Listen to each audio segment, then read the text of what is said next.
Welcome to Single Parent Success Stories, a podcast designed to inspire single parents. Here you'll find resources from self-care to finances to parenting and everything in between. Discover what it takes to thrive. Let the stories inspire you to what is possible.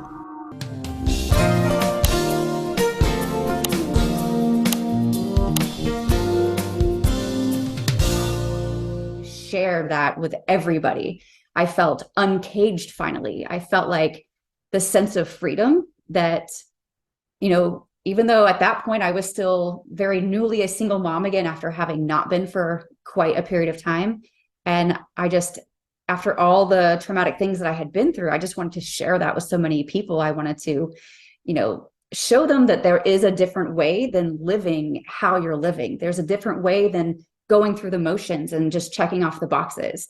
There's a way to balance between being that mom, whether you're a single mom, married and operating like a single mom, or whether you're in, there's a different way to do life, maintaining your health, maintaining your sanity, having a healthy family and a healthy relationship. And I was like, my mind was blown.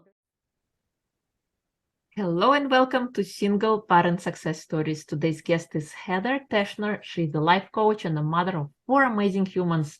She overcame tremendous obstacles as a single parent from a young age. With a deep passion for helping others overcome challenges and achieve success in all aspects of life, she specializes in supporting individuals with their relationships, career, health, personal life, family, and co-parenting after separation. Welcome, Heather. It is a pleasure to have you. Thank you. It's a pleasure to be here. Thank you. Thank you. So please share with us, how did you become a single parent? I've been a single parent for a very long time, off and on. I started as a single mom when I was 16 years old through an unplanned pregnancy that was not by choice. And, went through that time with, where am I going to live now? Because at the time I didn't live at home with my parents. So my biggest struggle at that point was, where am I going to live? Where am I going to raise my daughter? How am I going to raise my daughter? Because I didn't have a job and I was still in high school. So we found a way for me to finish high school in a non-traditional way. And eventually went back to go live home with my mom. Fast forward a little bit, I bounced around. Well, I didn't want to live with my mom. My mom's boyfriend was not the greatest, and we did not get along at all. So I took every opportunity I could to move out and move in with anybody else. So many new relationships I had, or maybe not when they were brand new, but I ended up moving in with these people. And as a result, I went through some things that weren't so nice. There was domestic abuse. There was, betrayal. I was depending on these people. And while I did eventually get a job, when I was 17, it was a fast food place. I wasn't able to really fully support myself. So I had roommates or, live-in boyfriends that just weren't the best situations. When my daughter was very young, she spent a lot of time with these people who became like family to me. So they became her Mimi and Papa. And so that was one of the ways I kept her protected before I had her, or, after I had her and while all this was going on. Then when I was 19, I got married. I got married to somebody that I knew from middle school who, funny enough, I didn't even like him in middle school. But, we connected and, we got pregnant with my second daughter. And so we got married.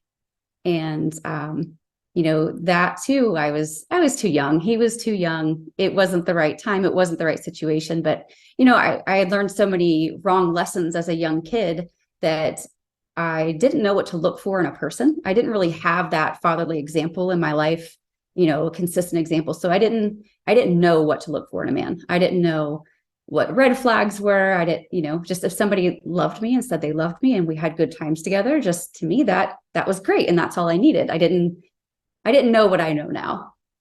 But we got married and he started drinking. And so that too became an unhealthy situation. So, at the age of 22, I was, out on my own again, raising a 2-year-old and a 6-year-old, 2 little girls. This time was different though. This time I had a roommate, and until I was able to go get an apartment of my own. And I did that for a few years until I met the man that I eventually ended up marrying and being with for quite some time. My youngest daughter's father was the last and only man to ever be violent to me, because I did finally learn lessons. You know, there were a lot of financial struggles, you know, a lot of struggles in dating, and a lot of hard lessons learned,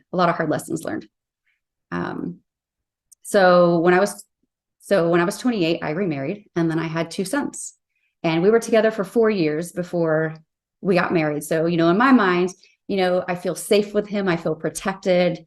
You know, he knew my history. He's not a violent person. He doesn't drink. And so I felt very safe with him. Again, I didn't know what else I didn't know. He's not a bad person, but it wasn't the right relationship for me. And I learned that later down the road as we grew, you know, together and grew apart. So we got married after 4 years. I thought I was doing everything right this time.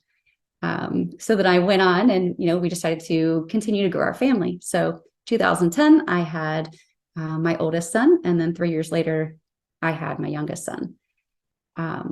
But what happened when I was pregnant with my youngest son is there was so much stress on me, because during that entire relationship and marriage, I operated as a single parent.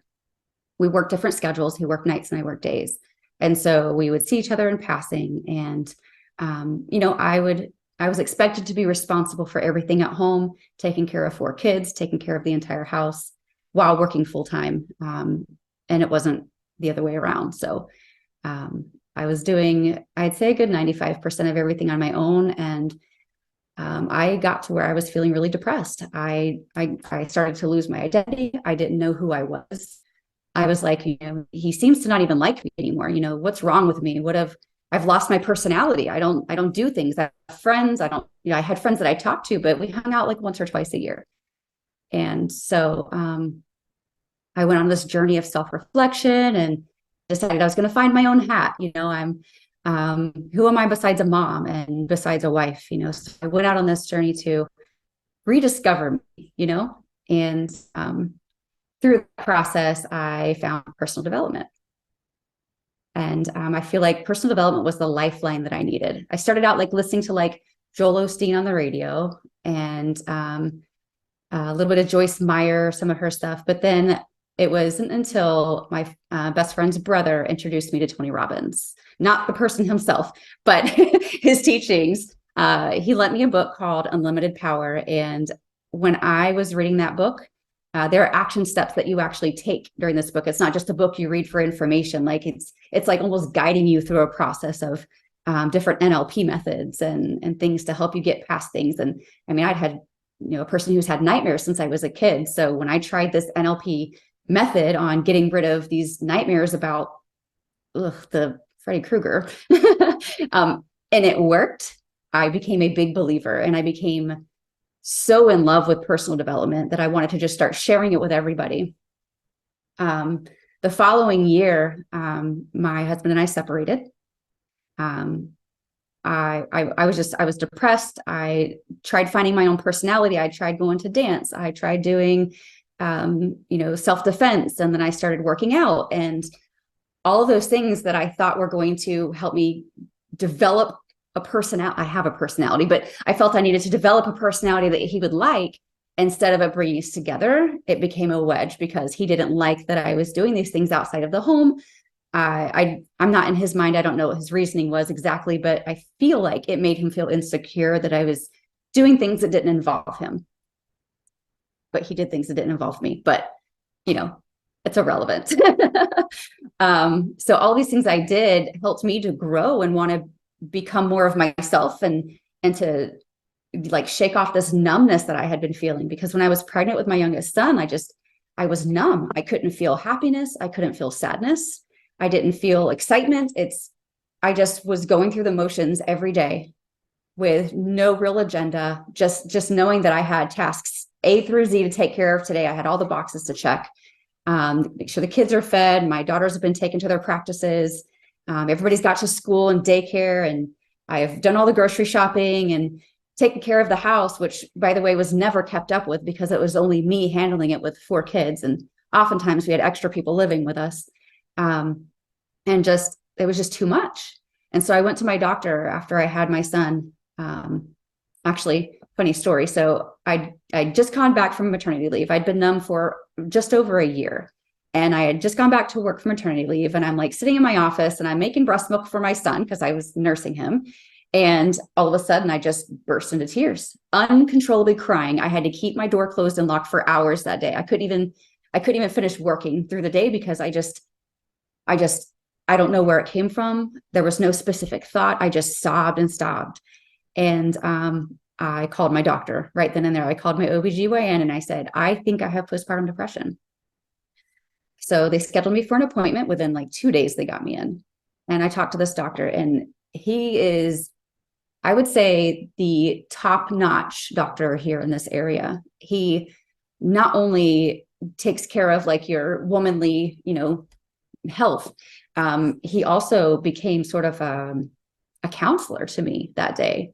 We sat in his office and I told him what was going on. And he says, so why do you think that you have to do all of this yourself? And I said, well, I mean, nobody else is going to do it. It's my job. And he says, no. He says, here's what I think you need to do. You need to talk to your husband and tell him how you're feeling. But I'm like, well, I've tried that. And he says, well, try saying it like this. He says, us men, we don't understand things the way a lot of women do. So, maybe try using these. And he gave me some metaphors to use and things. And I tried that and I fumbled my way through it when I got home that day. And my husband looked at me like I was crazy. But within about a week or two, I think he processed it mentally. And I was like, I want to start going for runs. So I started jogging. And eventually, slowly, the more active things that I did, the more I felt a lot of that numbness start to melt off. So I would have like sparks here and there where I would feel happy, and sparks here and there where I would look at my children. I would feel the love that I knew I had towards them. And so I wanted more of that. So that's when I got into the dance and got into the self-defense. But it wasn't long. It was maybe a couple of months before, I would have a dance class. And my husband would say, oh, well, sure. Yeah, go ahead and go. And I'll make sure things are taken care of. And when I come home, the house is destroyed. The kids haven't been fed and he'd been sleeping. He made sure he was there and they were alive, which is good. I'm glad for that at least. But, it got to a point where this decompression time that I needed became me putting off what I already had to do for later. And it became more overwhelming than it was a release. And so eventually I had to give up all of those things. And eventually he started using his decompression excuse to make time for when he wanted to get away more than he already did. And so, more depression, more anxiety came from that. And it eventually led to the demise of that marriage. We decided in 2015 that the marriage had ended. And, but we didn't want to separate right away. I have this thing about, I've seen so many people who go, I don't know, like at Christmas time around their birthday, just get really sad because that's when their parents split up, or that's when, their important person passed away in their life or moved away. And I did not want that for my kids. And so we talked through, okay, so we're not going to split up around, the holidays. It was summertime. And so it was my birthday. And then it was, my daughter's birthday, or school was starting, and then my daughter's birthday, and then his birthday, and Thanksgiving and Christmas. And then we have, early February was my youngest son's birthday. So we decided on April. We went almost a year trying to live like that. And so 2016, we separated. And, a funny story that, so I mentioned that in summer 2015 is when we decided it was over. Well, around December, he says, I think it'd be a good plan that, in December, I stop helping out with the bills while still living here, just to make sure that you can make it. I'm here as a backup, but I just want to make sure that you're able to make it on your own without me. Sounds like a nice gesture, but it was actually a challenge. It was one of those, I don't think you can make it without me. Let's just see if you've got this. So I take that challenge and I ran with it. And and I cut off every bill or expense that we had that wasn't necessary. We had theme park tickets we paid on monthly, cable television. We could watch TV without that. We've got DVDs, we've got Netflix, I cut down everything that I could, and paid all of the bills for 4 months with him living there, and showed him I could do it on my own. And that's when, he moved out, and I felt empowered. Like, that was a big deal to me, just to know that I could make that happen. I mean, he took care of his own car and stuff like that, but the utilities, the house, my car stuff, the groceries for everybody, including him. I took care of all of that. And so I knew that I could do it. So when he moved out, that had its own challenges, but I won't go there. The initial separation was really hard because, we didn't want the kids shuffled between houses too much. And he was staying with family at the time. And so the kids are still with me full time, and he would just come into the house and put them to bed and spend time with them. And I felt it was very much him trying to be in my space. So eventually we put an end to that and put our house on the market in 2017. And that's when I bought the home that I'm in now and paid off my car, and living on my own, supporting, 3 of my kids plus a foster child plus my grandson. I didn't know you were a grandma. You look so young. Thank you. That happens from having kids young. I actually have 2 grandsons. My oldest daughter lives out of state with my oldest grandson, and my youngest daughter, being a single mom now herself, lives back home with me as of middle of last year. So through all of that, and through all of the reading the Tony Robbins book, and at some point at work, we got acquired, or my corporate office, we were acquired by another company, but it was an investor. They wanted to invest in the company and then later sell us. And so they brought in this program that we went through, and it helped us to discover what we're passionate about and we feel our purpose is. And I went from being what I thought was a shy person my whole life. Really, what I learned later in therapy was I had PTSD, but I thought I was just a shy person with anxiety. And it helped me to open up and like sort of connect with something deeper in me. And I got to where I was like speaking in public. I'm like talking in front of like our entire company of almost 100 people. And I'm going, if you try this and do that, and here's what I did. And, just in small ways, and eventually led into me becoming like the face of the company and working in learning and development. And eventually I got to help MC a lot of our different events, which was really fun. And I really enjoyed that a lot. And I loved my job. I loved my job so much. But then one day my brother comes over and he says, I'm going to this Brennan Burchard seminar out in California. Would you like to come? And I was like, who's Brennan Burchard? I like Tony Robbins. I don't know who this guy is. So I looked him up and I was like, yeah, I would love to go. So my brother used his extra ticket to take me with him. And that was one of the most transformative experiences of my entire life. I came back from there with ideas about how I'm going to help improve the company I work for and improve my role and all these great things I wanted to do at work. Then a year later, I had the opportunity to go back. And this time I went back alone. I had nobody who wanted to come. They're like, that's not my jam. So whatever. My brother couldn't come this time. He had a baby on the way. And so I went this time to Arizona by myself, the first time ever traveling fully alone to a new state to do something like this. And it was a little intimidating at first. And I stayed at an Airbnb with strangers. But that was, I'd say, the second most transformative experiences of my life, because I came back from there saying, I'm a coach. I came home and I made business cards, and I gained so much from that I just wanted to share that with everybody. I felt uncaged finally. I felt like the sense of freedom that, even though at that point I was still very newly a single mom again, after having not been for quite a period of time. And after all the traumatic things that I had been through, I just wanted to share that with so many people. I wanted to, show them that there is a different way than living how you're living. There's a different way than going through the motions and just checking off the boxes.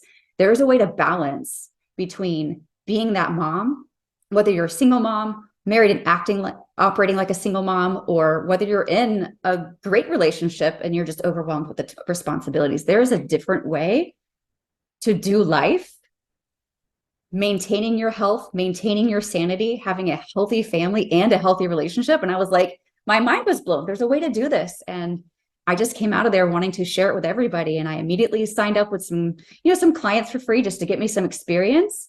And watching their transformations, that just fired me up more. And I had to go for it. And I did. That's incredible. What a story. Thank you. And there are so many points I can relate to, the fact in asking, myself, who am I? I'm someone else's mom, I'm someone else's wife, but who am I? Having that midlife crisis, as they say it, but this happened after my separation, because when you live with somebody for a long time, you start assimilating with them and doing things that they like.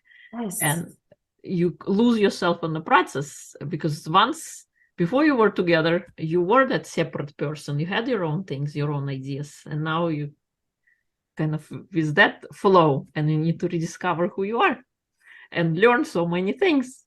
Yes. And then, speaking in public, to your point, I joined Toastmasters and I started speaking in public. And it's such an awesome, I think, public speaking is such a needed thing for anybody, whether you're running for public office or just for your day-to-day thing, allowing you to express yourself and to become confident and courageous to do the things that scares us the most. They say public speaking is the second most scariest thing after death. Or it is. So amazing stuff. And, stuff that you shared about Brendon Burchard, I was also in 2019, I was just by myself, and people take vacations and they go rest, but I took a vacation and I went to Brendon Burchard conference. I didn't know who he was. I knew Dean Graziosi and I met Brendon there, but just like you, didn't have anybody. I kind of was crazy about power, personal development, and I went for it. And it also changed my life. This is when I discovered that I wanted to help other women reclaim their life after breakup, and reclaim their life by living, dreaming, and growing. I didn't know how, but this is what that event led to. This podcast was born, and then Reclaim Your Life was born, coming out of Brendon's conference. That's amazing. Yeah. So given this, your vast experience and knowledge, what kind of advice would you give first to your younger self? And the second question is, what kind of advice would you give to single parents who are just stepping onto the journey of single parenting? If I could go back and talk to my younger self, I would do everything I could to empower her and to tell her, to show her how other people truly saw her. Because when I was younger, I had very low self-esteem. I was criticized harshly by adults in my life, just maybe they meant well, maybe they were joking around, but a lot of harsh criticism. So I grew up with very low self-esteem, feeling like I just wasn't enough, feeling like I wasn't worthy of a lot. And so I would go back to her and I would hug her. I would just give her the biggest hug. And I would just tell her that it's okay. You are wonderful the way you are. You are good. You have so much to offer. Look at this potential you have. And I would steer her away from the bad relationships that she went through. Because even though going through those hardships brought me to where I am today, I still feel like there was a lot of stuff that I could have avoided. And so I would definitely help her to avoid those situations and tell her that it's okay to feel not okay. And it's okay to stay strong. And, that there's a different way to do it. To newly single parents now, I would tell them something similar, but I would also tell them that, there's a lot of advice I could give to them. Throughout my experience, there was, not only were there financial struggles, there were relationship struggles, there were, time struggles, having enough time, trying to parent alone. Those are a lot of different things that you go through as a single parent. So there's a lot of advice that I would give, but if I had to pick just a couple of things, I would show them a good way to handle the finances to make sure that they are okay, because you have to have that foundation. Once you feel you have that security, it makes things a lot easier. But I would also tell them that they are stronger than maybe what they think, and that it's possible. I would show them the light at the end of the tunnel. I would tell them my example and my story and say, there's a better way. There's a way to do it without being overwhelmed. There's a way to do it without losing yourself. And I would want them to know that it's so important to make sure that they're being the example to their kids, that what they're doing and the struggles that they're facing, their kids see it. Your kids see the struggle that you're facing. They don't let it on, and they don't fully understand it, but it shapes them. And so when you're stressed out and you're having a hard time figuring out how to pay the bills, or you're stressed out and you're going through another breakup, or somebody's mistreating you, your attitude is different. The way you carry yourself can oftentimes be different. And so be careful what you're saying and doing. They're watching. And be careful what you're saying about the other parent, because those types of things, it doesn't make them love their parent any less. It just hurts them. So make sure you're being good to those babies. Hug those babies. Tell them you love them all the time. Tell them all the time. Show them as much as you can. Spend that quality time with them. And make sure you take care of yourself. Make sure you're taking care of your health, because your health is going to be the foundation from which you operate. Your health is going to be, it's that starting ground. If you have your sleep and you have your physical health, you're eating right, you are going to have a different kind of energy than you have when you're not getting enough sleep. Can we live and survive off of 5 to 6 hours a night and stress? I mean, I'm still here today. I didn't die from it, knock wood. But, to know that if you're getting that healthy sleep and you're filling your body with healthy things, you're going to feel differently. And those things alone can help your stress levels. And so you're going to be able to have that mental clarity to focus on the things that you need to focus on and have lower stress levels. Yes, you're so right. I believe health is the foundation, and this is a foundation in the live part of Reclaim Your Life. It's about living, doing those healthy stuff, because our health, it's the new wealth. If you're not healthy, what things are you going to enjoy? Right. Because and sleep and rest is important, and totally get you. And yeah, you do get different kind of energy from that, and you have more resources when you are rested, when Yes. you're well fed, and you have more ideas to fulfill your obligations and to explore life and to make it more interesting. Absolutely. What do you think is the most important trait to instill in a child? I'd say the most important trait to instill in a child is a sense of self, so that they can feel whole and they have that confidence, while having that balance with humility too. They have to have that sense of confidence, but also be humble, so that they don't have, I don't want to say so that they're not too confident. You want them to be confident, but you want them to not be so confident that they're, mean to others or think that they're better than people. So that balance between a sense of self and humility, because that's they're going to grow into adults someday, and then they're going to face struggles. They're going to get in relationships, and they need to know who they are so that they know what they stand for. And those things alone are going to be something great, amazing things that are going to keep them out of bad situations. So true. So true. Without self-confidence and I think it's difficult to do anything. What is your mission?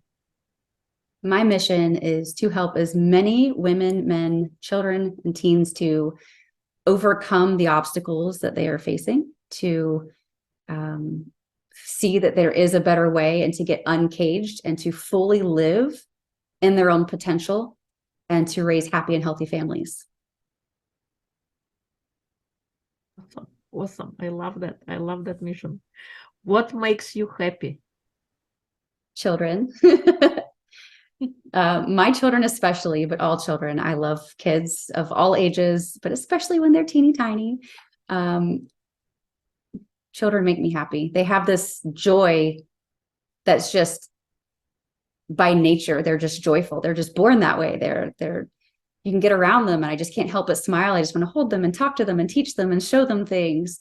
But the other thing that brings me a lot of joy is when I'm working with a client and they get their breakthrough, seeing, that aha moment and then seeing the progress that they make after they have that aha moment and watch them just, I don't know, it's almost like they kick it into high gear. Their motivation, their sense of I can do this.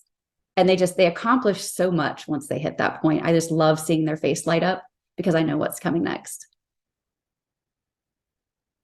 This is beautiful. Awesome.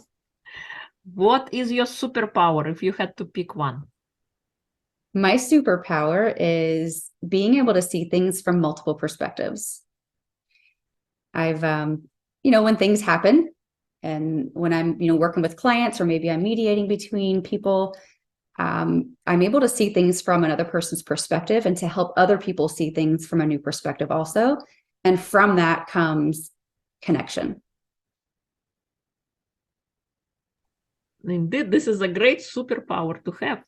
Ability to see, walk in other people's shoes and kind of understand a little bit where they're coming from. That's amazing. Thank you. Are there any fun projects that you're working on that you would like to share? Yes, I'm actually working on a podcast of my own. It's not up and running yet, but it's going to be called The Balanced Mom. And this is going to be where I share, some struggles that I've been through and some things that I did to overcome it. But also I'll be interviewing other moms to find out what they do and have done to overcome the challenges that they face so that they can maintain balance in their life. Amazing. I love that. Balance is the key word. Yes. Keeping all balls up in the air without having everything drop. Awesome. Is there anything I haven't asked that you would like to share? That is a great question. I don't think so. All right. Awesome. If people would like to connect with you or learn more about you, where would they go? I can be found on Instagram, Facebook, TikTok, and YouTube, all as Heather Michelle Life Coach. I use Facebook and Instagram more, but a lot is to come on YouTube and TikTok. Awesome. Awesome. We will include everything in episode notes. Are there any final words? What do you want people to remember you by? I want you to remember that even though I started as a very young teenager in some of the most impossible situations, I've been through probably a lot more than what the average person goes through in terms of abuse and struggle. I am where I am today because of personal development and because I had somebody show me that there's a different way. I had somebody show me that there is something more inside for me to pull from, to pull myself out of where I am, to feel now fulfilled, happy, in a healthy relationship with healthy kids. And if I can do it, you definitely can too. Awesome. I love that.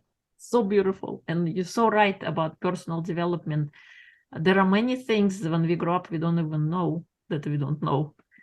And through our life, we discover, and I think personal development allows us to kind of open the door, open the little crack into ourselves and find out all those things that make us tick, all those things that we don't want to share with others. Maybe we are too afraid, but allows us an opportunity to kind of pick at it and see what's possible. Absolutely. Thank you so much for coming on, sharing your wisdom. I loved having you. I think we can talk for hours with you. Thank you so much for having me.